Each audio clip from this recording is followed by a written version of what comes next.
Friends, இன்றைக்கி நம்ம ஒரு சுவையான தக்காளி சாதம் செய்ய போகிறோம். அதை எப்படி செய்யலான்னு வாங்க பார்க்கலாம்.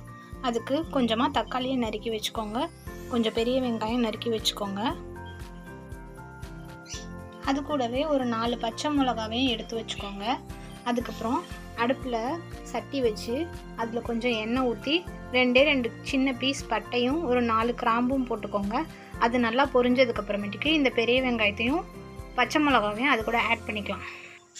இப்போது எண்ணெய் நல்லா சூடாயிடுச்சு. இதில் நான் வெங்காயத்தை ஆட் பண்ண போகிறேன்.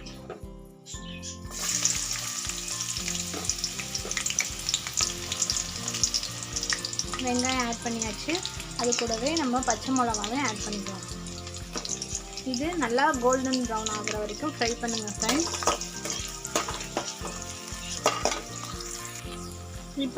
இப்போ பாருங்கள் ஃப்ரெண்ட்ஸ், அந்த வெங்காயம் பச்சை மிளகா எல்லாமே நல்லா வதங்கிடுச்சு.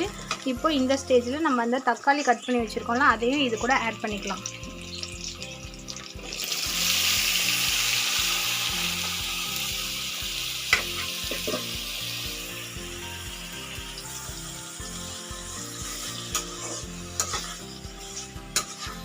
தக்காளி ஆட் பண்ணதுக்கப்புறம் நல்லா கிண்டி விட்டுக்கோங்க. கிண்டி விட்டுட்டு ஒரு கைப்பிடி உப்பு சேர்த்துக்கோங்க. இந்த அளவுக்கு உப்பு சேர்த்துக்கோங்க ஃப்ரெண்ட்ஸ். ஏன்னா நம்ம இதை ஒயிட் ரைஸ் கூட போட்டு தான் கிண்ட போகிறோம், நல்லா தக்காளியை பேஸ்ட் மாதிரி ஆக்கி. அதனால் நீங்கள் நல்லா சாதத்துக்கு தேவையான அளவுக்கு உப்பு சேர்த்துக்கோங்க. இதில் நம்ம வேறு எதுவும் ஆட் பண்ண போகிறதில்ல. அதனால் இது நல்லா எண்ணெய் பிரிஞ்சு பேஸ்ட் ஆகிற வரைக்கும் வதக்கிக்கிட்டே இருங்க ஃப்ரெண்ட்ஸ். நம்ம அந்த தக்காளி பேஸ்ட்டை இந்த சாதத்தோடு தான் ஆட் பண்ண போகிறோம். நான் கழுவி சுத்தம் பண்ணி வச்சுருக்கு 2 டம்ளர் அரிசியை இப்போ குக்கரில் வைக்க போகிறேன். நம்ம கழுவி சுத்தம் பண்ண அரிசியை இப்போ குக்கரில் வச்சு அடுப்பில் வச்சாச்சு. இந்த பக்கம் பார்த்திங்கன்னா அந்த 2 டம்ளருக்கு தேவையான அளவுக்கு ஒரு 1/2 கிலோலேருந்து 3/4 கிலோ தக்காளி எடுத்துக்கோங்க. அது பேஸ்ட் ஆகிற வரைக்கும் நல்லா வதக்கணும். நான் உங்ககிட்ட காட்டினேன்ல ஃப்ரெண்ட்ஸ், இந்த பாருங்கள் தக்காளி நல்லா வதங்கிட்டு இருக்கு. நல்லா கிண்டி விட்டுக்கோங்க. அது நல்லா வதங்கி வரும்போது அடி பிடிக்க ஆரம்பிக்கும். அப்போ நீங்கள் கொஞ்சம் சிம்மில் வச்சு நல்லா கிண்டுங்க.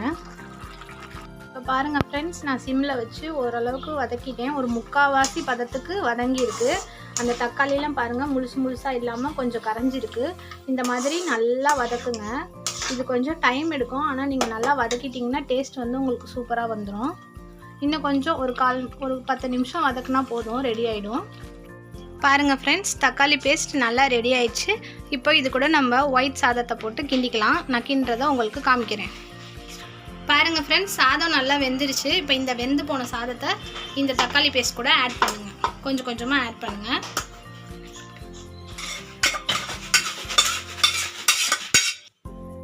பாருங்கள் ஃப்ரெண்ட்ஸ், அந்த சாதத்தை சேர்த்தாச்சு. இப்போது அடியிலேருந்து அந்த சட்டியிலேருந்து அந்த பேஸ்ட் மேலே வர மாதிரி அப்படியே பெரட்டி கிண்டிகிட்டே இருங்க. ஒயிட் ரைஸ் ஃபுல்லாகவே தக்காளி பேஸ்ட் படுற மாதிரி கிண்டுங்க. இங்கே பாருங்கள் ஃப்ரெண்ட்ஸ், நம்ம தக்காளி சாதம் இப்போ நல்லா கிண்டிட்டோம். பாருங்கள், 3/4 கிண்டிட்டேன். இந்த ஒயிட் ரைஸ் தெரியாத மாதிரி நீங்களும் இதே மாதிரி நல்லா கிண்டிக்கோங்க. நல்லா கிண்டி முடிச்சதுக்கப்புறம் இப்போ நான் சர்வ் பண்ணிவிட்டு உங்களுக்கு காமிக்கிறேன்.